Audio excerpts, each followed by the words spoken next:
Hidup itu adil atau enggak ya?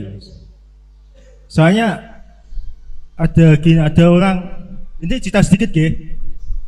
Ada orang usaha berjuang hasil dari dirinya sendiri, dan ada yang cara dengan menipu, dengan menyingkirkan, menghasilkan itu. Maksudnya gini Gus, ada orang yang sholat, yang ngaji, tapi ekonominya susah, keluarga sakit-sakit. Ya yang satunya lagi, yang nggak sholat, yang nggak jumatan, tapi yuk ekonomi lancar, keluarga bahagia. Jadi pertanyaanku gini Gus, yang ada yang nggak sholat, yang nggak itu kok di kehidupannya kok lancar, bahagia gitu Gus. Ya, terima kasih. Assalamualaikum warahmatullahi wabarakatuh. Nih langsung mawon to the point. Saya penjual Al-Quran ya. Nah, pas jual itu mesti kan kedemak.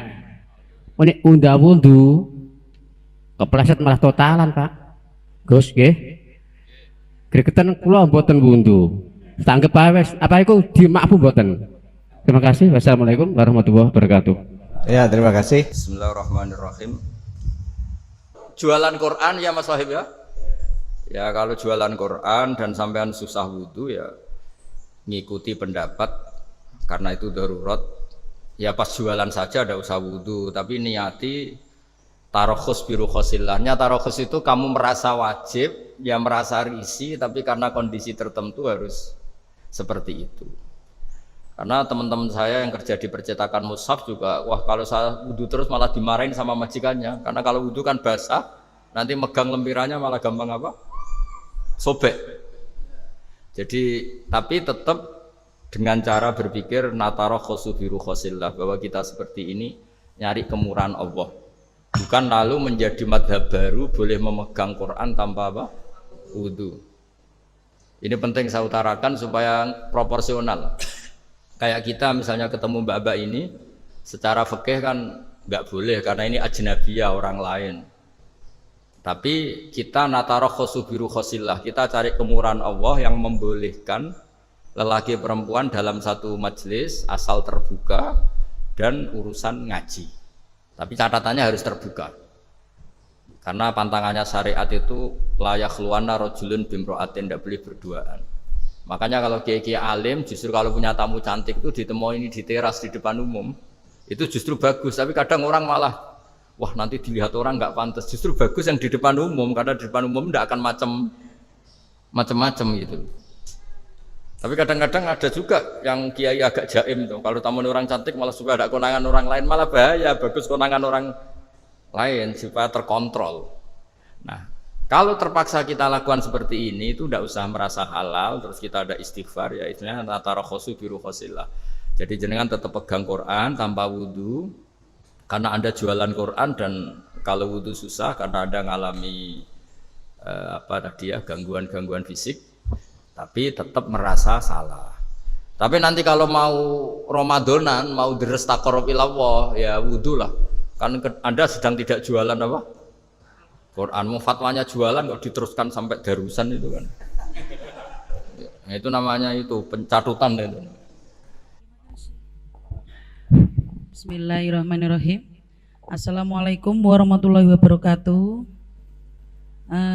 Perkenalkan, nama saya Saras. Saya adalah Saras, pertengahan antara sarap dan waras, Gus. Ini saya ingin mewakili dari teman-teman saya yang paraplegi. Paraplegi itu yang saya ketahui itu adalah tidak bisa merasakan ini ke bawah. Penurunan dari zat. Ayo teh di sini diperjelas saja teh. Penurunan fungsi syaraf ngaten. Jadi kalau misalnya seorang yang sudah cacat itu kadang-kadang itu pipis tidak terasa gitu. Terus ada macam-macam itu kalau di saraf ini ya, saraf kelamin lah ya. Terus kalau di saraf yang kaki itu terus kayak kaku. kan ada tuh yang kaku gitu. Contohnya seperti itu. Intinya paraplegi itu penurunan dari fungsi saraf atau jaringan. Silakan. Nah, Pertanyaannya, oke. Kasusnya itu kalau bersuci, itu tidak terasa di tengah perjalanan itu intinya keluar lagi seperti itu.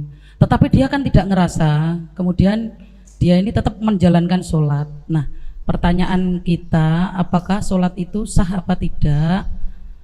Dan banyak sekali yang tidak seperti itu pun.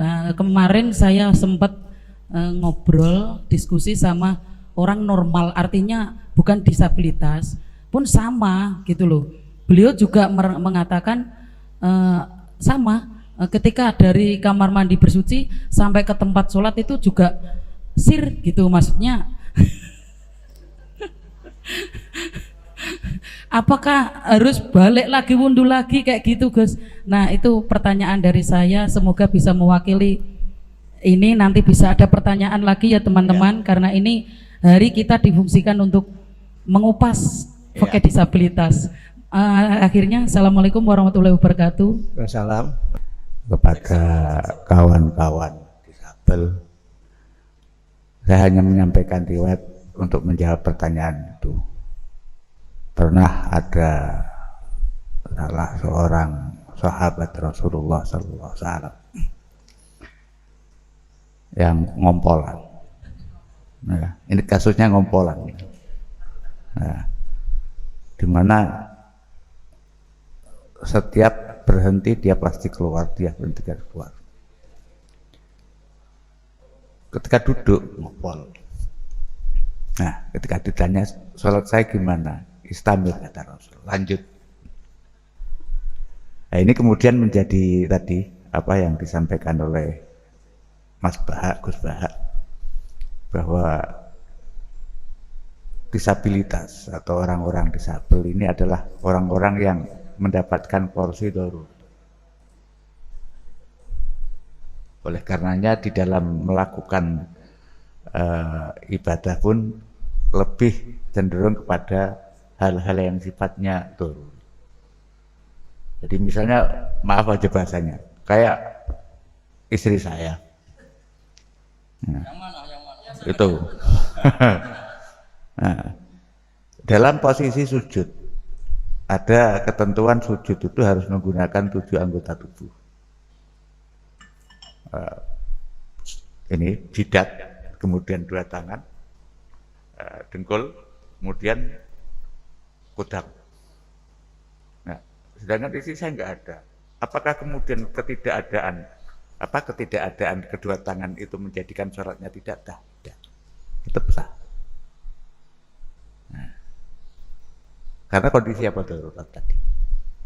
Jadi saya lebih cenderung memegangi pendapat ulama kalau orang disabel itu adalah orang yang selalu mendapatkan kemurahan, rukhsah.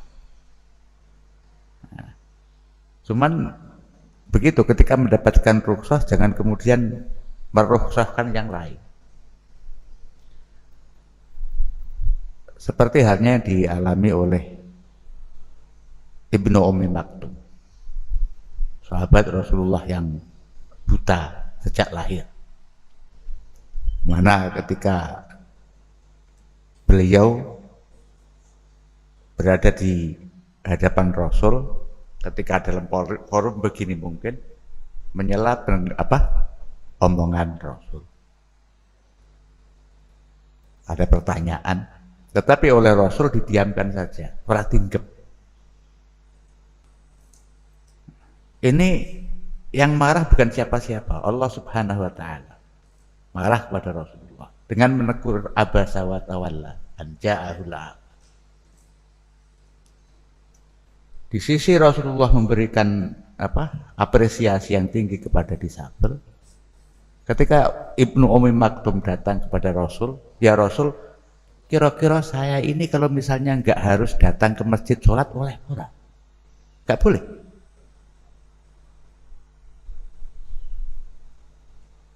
Artinya semangat beribadah itu harus tetap ditumbuhkan. Kendati pun dalam suasana, dalam situasi keterbatasan. Nah, jadi kalau menggunakan pendapat Syafi'i tadi, kalau Anda masih membutuhkan orang lain dan orang lain itu ada, maka Anda termasuk qadir, orang yang mampu.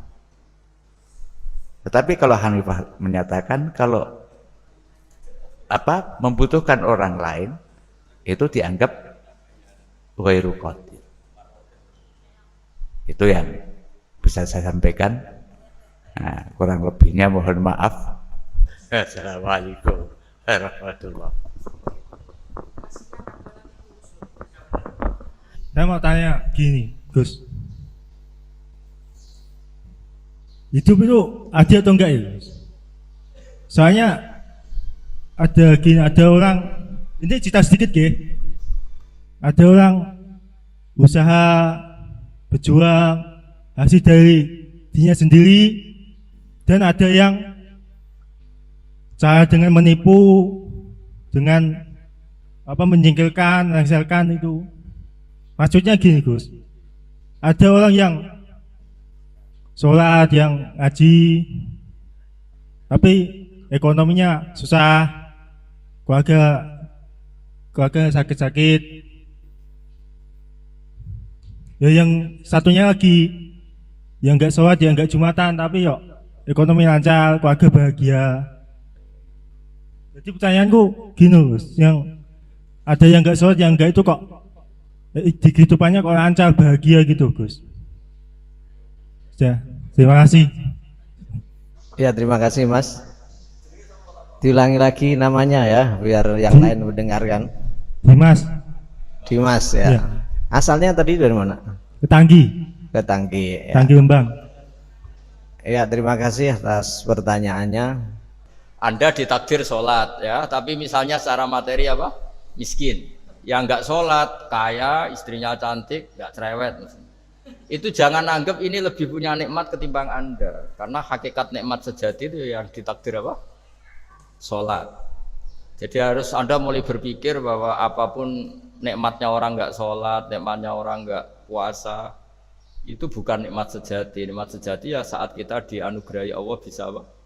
Sholat. Jadi zaman harus berpikir gitu, sehingga tidak pernah kepikiran mereka lebih keren ketimbang kita, keren kita. Maka diantara kenapa keluarga kami banyak yang hafal Quran itu kan dulu mulai kecil saya diajarin man utiyal Qur'ana faro'a anna ghairahu utiya afdhala minhu faqad istasghara ma'adhamahu. Jadi orang kita Islam, kita mukmin pasti semuanya dianugerahi iman, dianugerahi Islam, dianugerahi Quran. Kemudian Quran yang super ini kalamullah itu mestinya hal yang super kita dapat.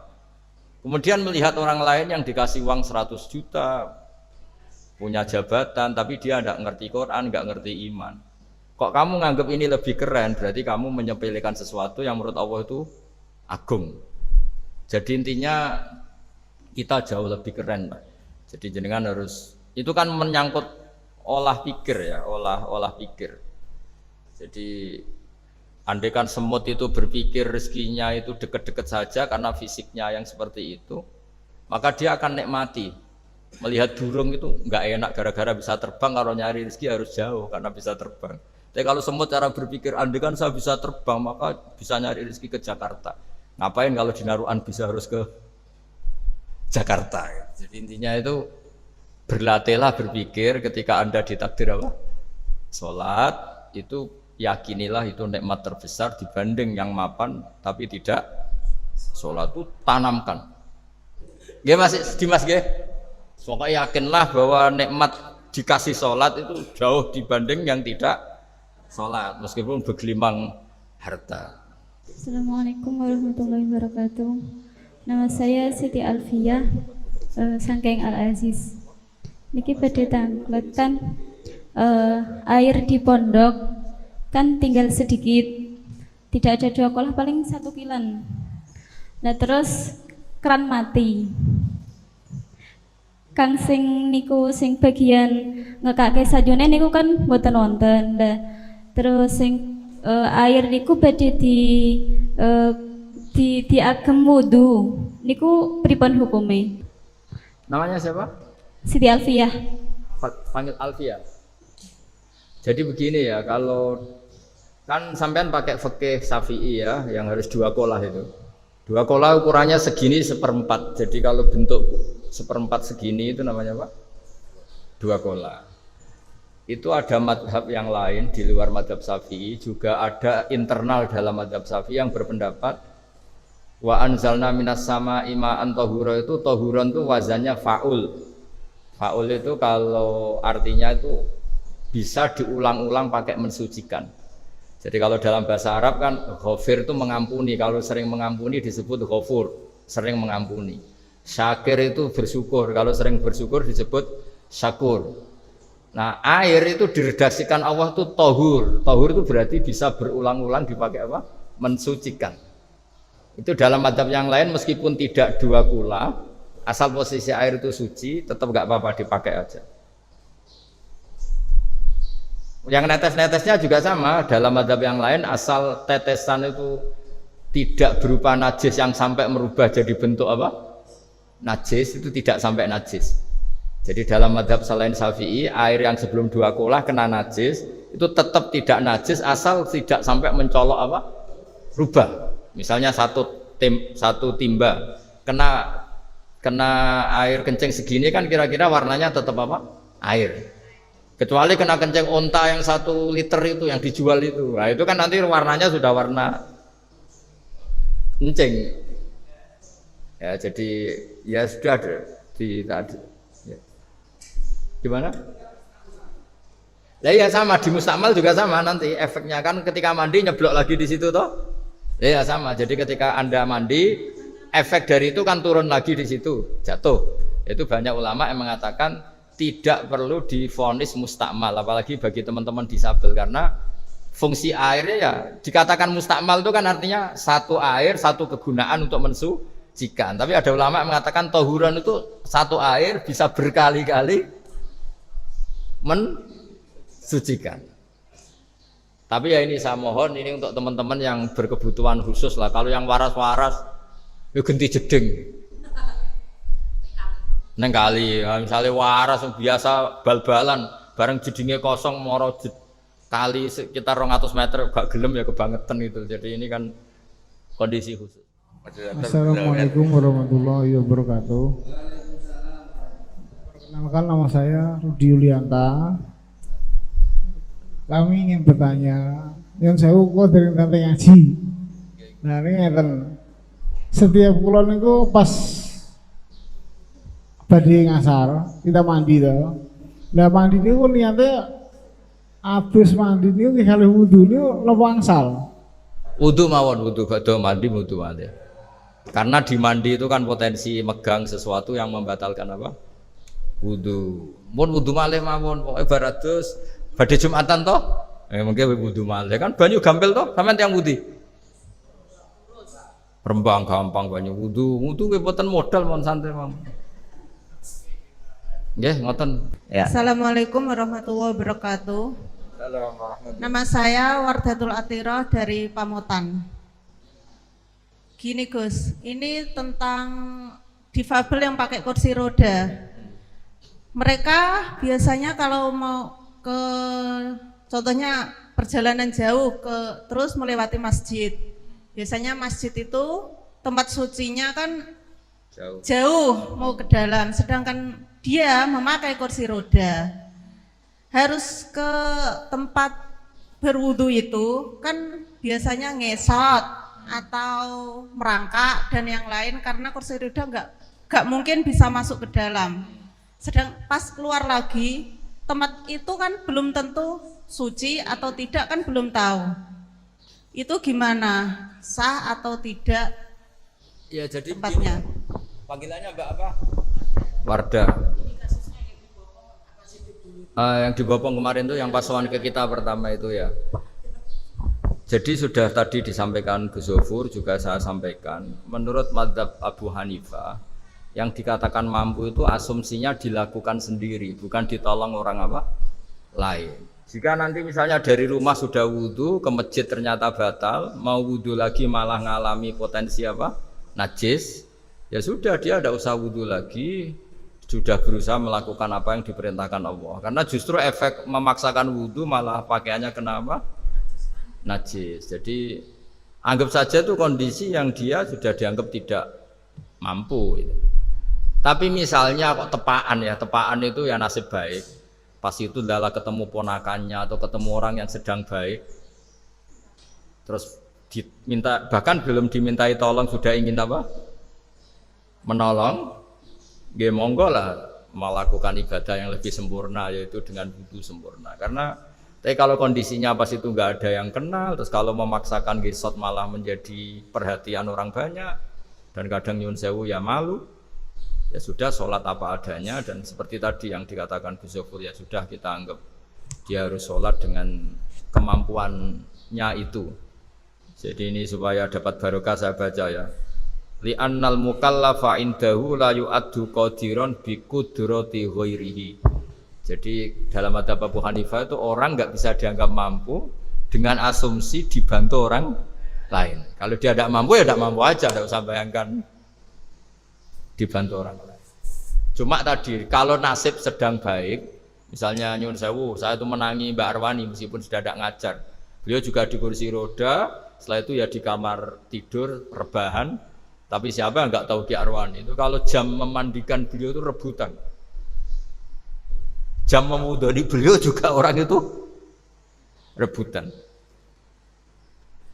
Jadi apa ya, barokahnya ilmu itu sampai begitu, sampai ya makanya kalau kondisi begini kok terus misalnya saya kiai, muhibbin saya banyak dan pakai kursi roda kok terus tidak wudhu itu kayaknya ya lucu lah, wong kesempatannya sudah sekali kan, yang ribet gawa ceret pun ya kalau wudhu ini butuh ceret. Makanya menurut saya dalam banyak hal saya juga setuju madzhab Syafi'i. Artinya setuju itu kalau kondisinya bagus ya ikutilah madzhab Syafi'i. Buktinya gampang itu mayit. Mayit itu kan tidak bisa apa-apa, nyatanya wajib mandi, wajib mudoni gitu. Karena asumsinya orang siapa sih yang nggak ingin mudoni apa? Mayit itu nggak ingin mandikan mayit, karena orang itu ingin ini soal Allah itu dalam keadaan apa? Suci gitu. Artinya kalau melihat perspektif mayit, kayaknya benar madzhab Imam Syafi'i. Nyatanya mayit kan sebelum disolati ya mandi ya wudu. Karena asumsinya pasti banyak orang lain yang ingin apa? Memandikan dan memudoni. Tapi tadi tidak semua orang nasibnya kayak Mbak Arwani, tidak semua orang nasibnya itu mendapat simpati seperti itu. Ya kalau kira-kira susah ya sudahlah, sholat aja gitu ya. Udah bima yakdiru alaihi semampunya ya.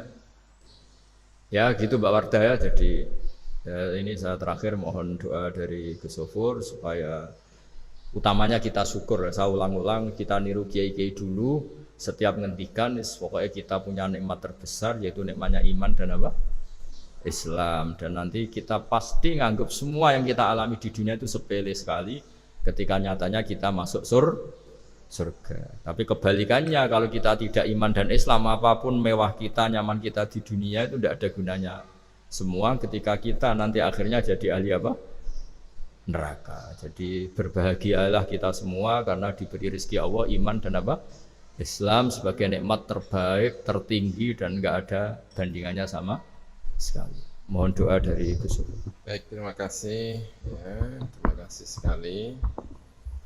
Sebelumnya saya ingin mengucapkan terima kasih yang sebesar-besarnya. Selama saya sekolah di Mesir itu saya punya guru yang juga difabel ya, tidak mampu melihat.